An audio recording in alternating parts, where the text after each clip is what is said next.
The moment the words left the girls' mouths, small, fearless, spoken with the certainty only children possess, the world around the trading post seemed to freeze, as if even the wind over the plains dared not move.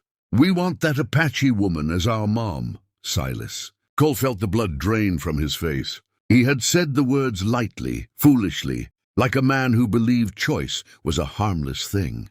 Pick anything you want. He had meant fabric, maybe a carved toy, perhaps a horsehair bracelet.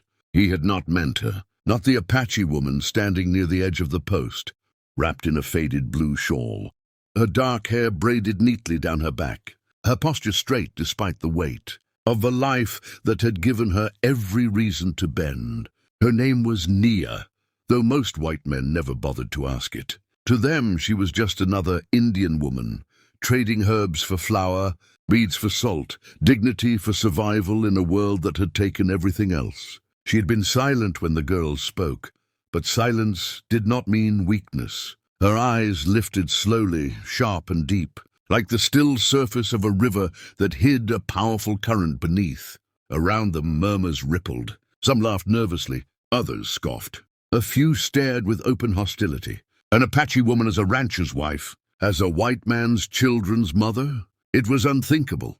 Silas swallowed hard. He was a widower, yes, a man worn thin by grief and responsibility, raising 2 daughters alone on a struggling ranch. He had brought them into town to lift their spirits, to remind them there was still color in the world after their mother's death. He had not expected the color to be her. He remembered when he first noticed Nia weeks ago, how she moved through the market like someone accustomed to being unseen, yet impossible to ignore. There was strength in her hands, scars on her wrists that spoke of loss, and a quiet pride that no amount of hunger had broken. His daughters, Lily and May, had noticed her too long before he did. Children saw what adults learned to overlook. They had watched how Nia smiled gently at an old man struggling to lift a sack, how she shared a piece of dried meat with a hungry boy, how her voice, when she spoke her own language softly to herself, sounded like a lullaby the earth remembered. "Girls," Silas said hoarsely, trying to laugh it off. "That's not what I meant." But Lily, the older one, stepped forward, her small hand gripping May's tightly. "You said anything," she insisted.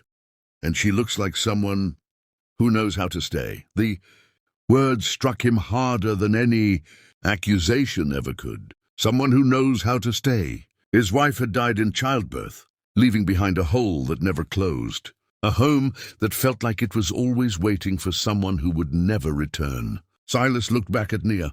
For the first time, he truly saw her not as an idea, not as a problem, but as a woman. A woman who had lost her own family when soldiers burned her village. A woman who had buried a child beneath a cottonwood tree with no marker but memory. A woman who had learned that survival often meant silence. When Silas approached her, the crowd leaned in, hungry for spectacle. He stopped a respectful distance away. "I'm sorry," he said quietly, words meant for her alone. "They don't understand." Nia studied him for a long moment. Her English was careful, learned the hard way. "They understand more than you," she replied. There was no bitterness in her tone, only truth. The girls rushed to her side then, unafraid, pressing close as if they belonged there. Nia stiffened at first, years of caution flaring. But when May wrapped her arms around her waist, something inside her cracked. She had not been touched with affection since before the world fell apart. The warmth of a child's embrace was dangerous. It made promises life rarely kept. "We don't have a mom," May whispered. "And you look lonely like us." The market had gone silent. Silas felt his chest tighten. He wanted to pull his daughters back, to protect them from disappointment, from cruelty, from a world that would never accept such a thing. Yet another part of him, the part that had been aching for years, wondered if fate had just spoken, through the mouths of children. "I can't offer much," he said to Nia, voice low. "A small ranch, hard work. People who won't be kind." She met his gaze steadily. "I have had less," she said, "and I have survived worse." That night, as the sun bled into the horizon and the plains glowed gold and red, Nia walked with them out of town. She told herself she was only helping them as far as the road bent toward the river. She told herself she would turn back. But when the girls chattered endlessly, showing her rocks they had collected, asking her questions about the stars, something long buried began to breathe again. Silas watched her listen, truly listen to his daughters, as if their words mattered. He watched how she corrected them gently, how she spoke of the land as if it were alive, deserving of respect. By the time they reached the fork in the road, none of them wanted to stop. "You can come for supper," Silas offered, surprising himself. "Just supper," Nia hesitated. Accepting meant stepping into a world that had never wanted her. Refusing meant walking back into emptiness. She nodded once. Supper turned into stories by the fire. Stories turned into laughter, real laughter, the kind that startled all of them with its sound. When the girls fell asleep with their heads against Nia's sides, Silas realized something terrifying and beautiful had already begun. This was not about picking something from a trading post. This was about choosing family in a broken world. And as the fire burned low and the stars wheeled overhead, unseen eyes watched from the darkness, neighbors who would whisper, men who would judge, a society that would fight this bond with cruelty and force. Chapter 1 of their story did not end with certainty. It ended with a question. Could love chosen so boldly survive a world built on hate? And if you want to know what happens next, how the town reacts, morning came to the ranch with a tension so thick it felt heavier than the dust, hanging in the air. News traveled fast in small towns, and by the time the sun cleared the hills, Silas already knew the trading post whispers had turned into sharp-edged rumors. An Apache woman living under his roof, his daughters calling her mother. Men rode past the fence slower than usual, eyes lingering, judgment loud even in silence. Nia felt it too. She had known this moment would come, the part where kindness demanded a price. She rose before dawn, tending the fire, fixing breakfast as if she had always belonged there. Yet every movement was careful, prepared for rejection. When Lily and May ran to her laughing, calling her name without fear, the strength returned to her spine. She had lost too much to run now. Trouble arrived before noon, in the form of the town's preacher and 2 ranchers, faces stiff with moral certainty.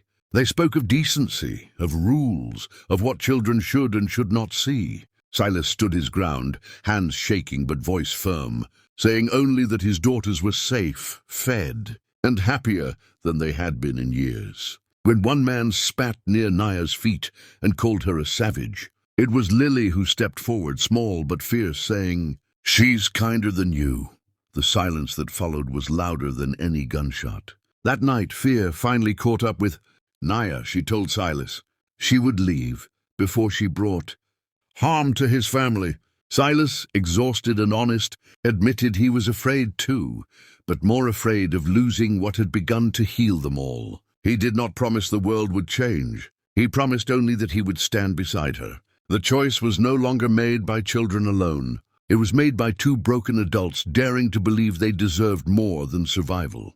When winter came early and sickness swept through the town, it was Nia's knowledge of herbs and healing that saved lives. The same people who had shunned her now knocked quietly at the door. Respect did not come all at once, but it came, slowly, earned. One night, as snow fell softly and the girls slept warm between them, Silas realized family was never about permission, it was about courage. And Nia, once unwanted, once silenced, had become the heart of a home that refused to break. If this story moved you, if you believe love can rise where prejudice stands tall, don't forget to subscribe to the channel, because stories like this remind us that sometimes the bravest choice begins with a child's simple truth.